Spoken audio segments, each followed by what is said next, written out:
realist, international relations specialist, John Mearsheimer. Yeah.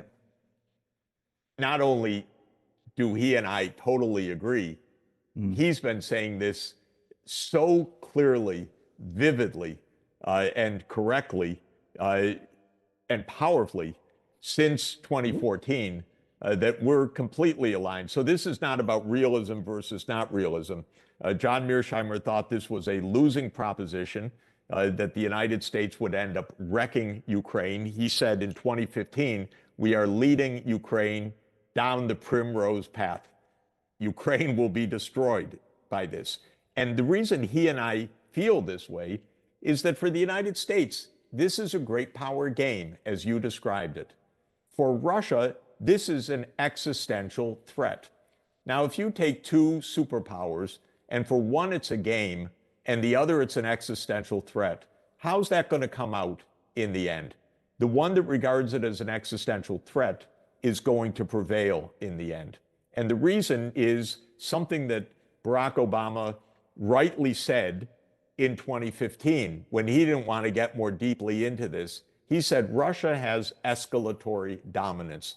What he meant by that is that if Russia's losing conventionally, it's going to up the ante to tactical nukes. And if that doesn't work, it's going to up the ante again. We're not going to do that because this is not at all central to American security. Even Trump, in his Trumpian way, we got a big ocean between. So the U.S. was playing a game. It was playing a great power game.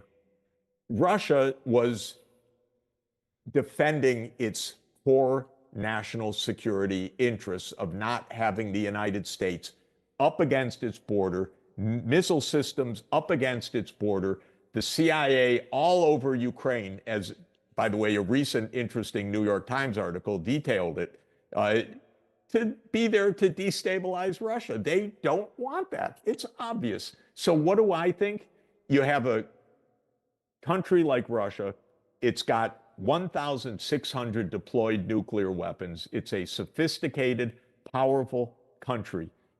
A war between the U.S. and Russia, a nuclear war, could end humanity and the world. What do you do in that case? You listen to the red lines of each side. You don't let the Russians or the Soviets put a military base in Cuba, and you don't put a military base in Ukraine. You give enough space so that we don't end the world.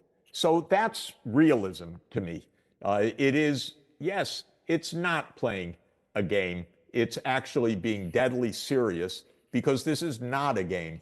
And I came to understand, by the way, over the years, we teach game theory, we learn game theory, we speak in terms of game theory, tactics, strategy, deterrence, bluff, this and that. They treat it like a game. They actually treat it like a video game. Look, I take your point, but of course, game theory is also very prevalent in the world of economics. And it isn't just a zero sum. I think that many people misunderstand what game theory is all about because, I mean, having studied in my youth nuclear war, we all understand that there is this sort of creation, this architecture of, this guy does that, that guy does that, there's a risk and there's a reward. But there is also many other forms of game theory that can also explain other things, cooperation, collaboration. Oh, I agree. No, I'm not arguing with that. But one of the ways you get cooperation is you talk to the other side. One of the profound failings of the last 25, 30 years is the lack of diplomacy. Biden did not speak with Putin from January 2022 till the end of his administration in January 2025. Now, Biden may not have been compos mentis, by the way. We don't really know, and it's quite possible that he wasn't for a couple of the years. But the fact of the matter is there was no diplomacy, not even at the level of foreign ministers. That's shambolic, if I can use that word. That's a shame. That's ridiculous. One of the things that experimental game theory teaches is if you talk to the other side, you're much more likely to find the cooperative outcome than if you don't have communication with the other side. So this is my point is it's not good enough to say, well, great powers always behave this way. We're courting disaster, and we shouldn't be courting disaster. There's no reason to court disaster. Jeffrey, if I may, Yeah. was there no other way that Putin could have played this to his advantage? I mean, you're absolutely right in saying that Russia has, God knows how many nuclear weapons. It has got hard power. But the thing that, from my perspective in particular, having looked at this, I'm always drawn by the fact is you could have achieved all the aims of pushing back American power in a non-confrontational, non-threatening manner. Why did you do this? You know what the enemy is. The Russians know the Americans. They know the patterns of behavior. They know this because they have been, as according to you, bitten so many times by American arrogance and power. So Yeah. then if they know all of this, and if they're so smart and Putin's such a great strategist, He is, by the way. why did he launch the invasion? Why did he Well, threaten again, Eastern Europe? well, he didn't actually threaten Eastern Europe, but But why did he? his No, behavior. no, I don't think so. Again, I think that it's very important to look at what they do and what is said. I believe that the purpose of the operation on February 24th, 2022, that Russia called a special military operation, was to bring Ukraine to its senses to declare neutrality. It was not to take over Ukraine. It was not for a long war. It was actually to force Ukraine to the negotiating table. It worked within 2 weeks. Then the United States said, no, no, we'll have a long war. This is what happened. Uh, One can go back. The Russians tried and tried and tried, and we could spend hours on this. And many, many people know this story uh, from the diplomats and so on. In 2007, Putin said at the Munich Security Conference, do not expand to Ukraine. What does the United States do the next year? NATO must expand to Ukraine at the Bucharest NATO summit. Very, very typical. In 2011, two regime change operations, one of Syria and one of CIA operation, one of Libya, both the Russian allies. 2014, U.S. active participation in a coup against a neutral government in Ukraine. Minsk Agreement in 2015, endorsed by the UN Security Council, guaranteed by France and Germany. What does the U.S. do? Blow it out of the water. 2019, U.S. unilaterally walks out of the Intermediate Nuclear Force Agreement. 2021, Putin puts on the table a draft security agreement between Russia and the United States, December 15th, 2021. I called the White House soon afterwards and begged with the National Security Advisor, Jake Sullivan, take the negotiation. You got something to avoid the war. He said to me, don't worry, Jeff, there'll be no war. That was the American position in December 2021. I said, Jake, just say NATO's not going to enlarge and you'll avoid the war. No, no, we can't say that. Then the special military operation was designed, it's a small number of people, by the way. It was not designed to take over Ukraine or to have a prolonged war. It was designed to bring Zelensky to the negotiating table. It did that. Within 3 weeks, Zelensky was publicly saying, we'll be neutral, we can reach an agreement. Papers were exchanged. On March 29th, 2022, there's a joint Ukrainian-Russian communique explaining the outlines of peace, a communique. And then on April 15th, 2022, there's a draft agreement about to be signed. The United States stopped it. And famously, Boris Johnson went to Kiev and so forth. So this is not folding out of some wild aggression by Putin. This was trying to find a way not to have a war repeatedly. And it was trying to find a way to close negotiations repeatedly. I'll tell you what the Americans thought. The Americans thought we're going to cut them out of SWIFT.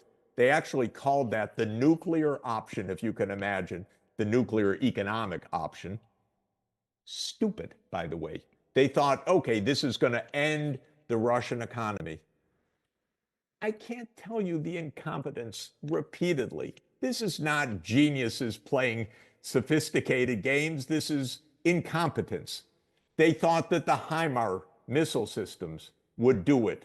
They thought that the ATACMS missile systems would do it. They thought that Putin wouldn't mobilize if this went on for 3 or 4 months. They thought he would be destabilized. They thought everything. It's interesting. You know, there's an old line that the Russians play chess and the Americans play poker. This was a poker game. The Americans were bluffing all the way. Weak hand ignored the Obama main point, which is Russia. For Russia, this is the real thing. For America, this is a game. And so this was not some design by Putin. Why didn't he do less?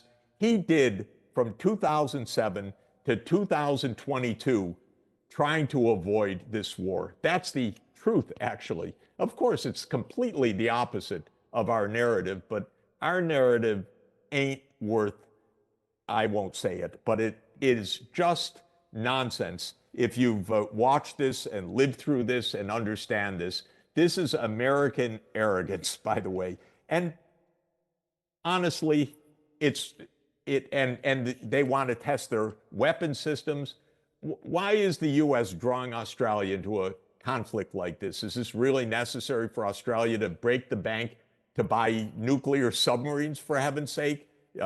This is ridiculous. This is an American. That's a long story. I know it is. I spend many hours telling you why. I know it is. But Of course you shouldn't. Of course you shouldn't. And it's the same thing in Ukraine. That's my basic point. Considering all the things that you've said up to now, what do you think of the Trump White House? Obviously, the so-called bad old days of America acting arrogantly is changing, or at least Well, there's still a lot of arrogance, that's for sure. Well, the Trump administration is obviously showing a much more positive face to Putin.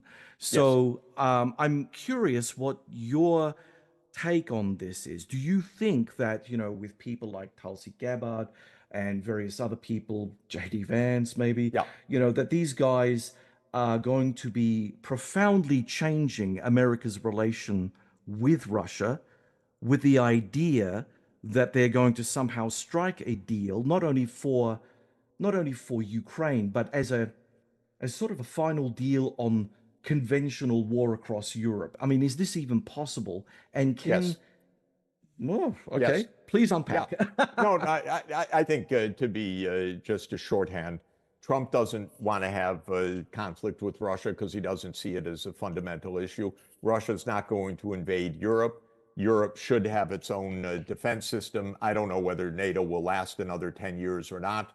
NATO could have been ended in 1990, and it could end sometime in the next 10 years. I'm in favor of Europe building up its own autonomous defense system, not for war with Russia, that would be suicide, but just for deterrence and to have an autonomy of foreign policy. So I think that that's going to change. I don't think it's so easy to say that in the Middle East, and I don't think it's so easy to say that in East Asia. So there are several areas of American conflict or potential conflict, and there's much less clarity in these other areas whether there will be a change of foreign policy or not.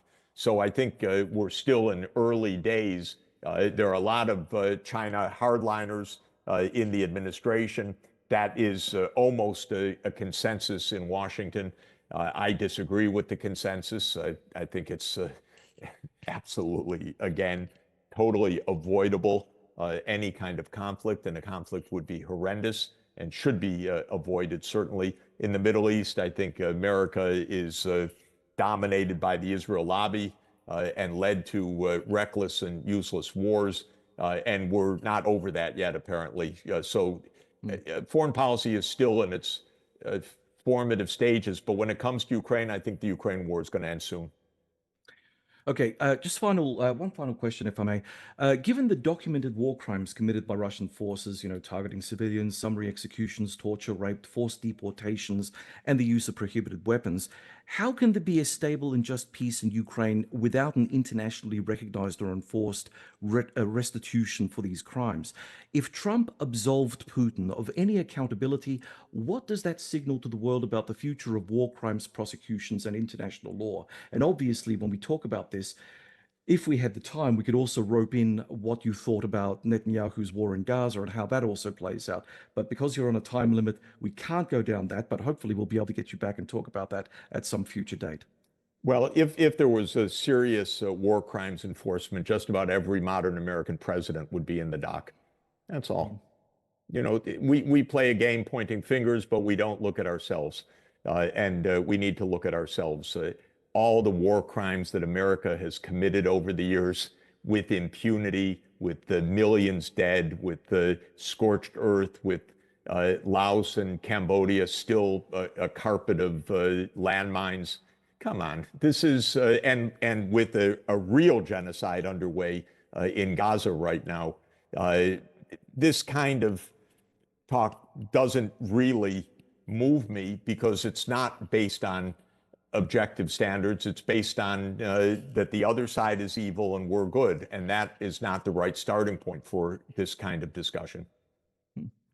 Okay, Jeffrey Sachs, thank you very much for sharing your insights on the focus. Great to be with you. Thank you so much.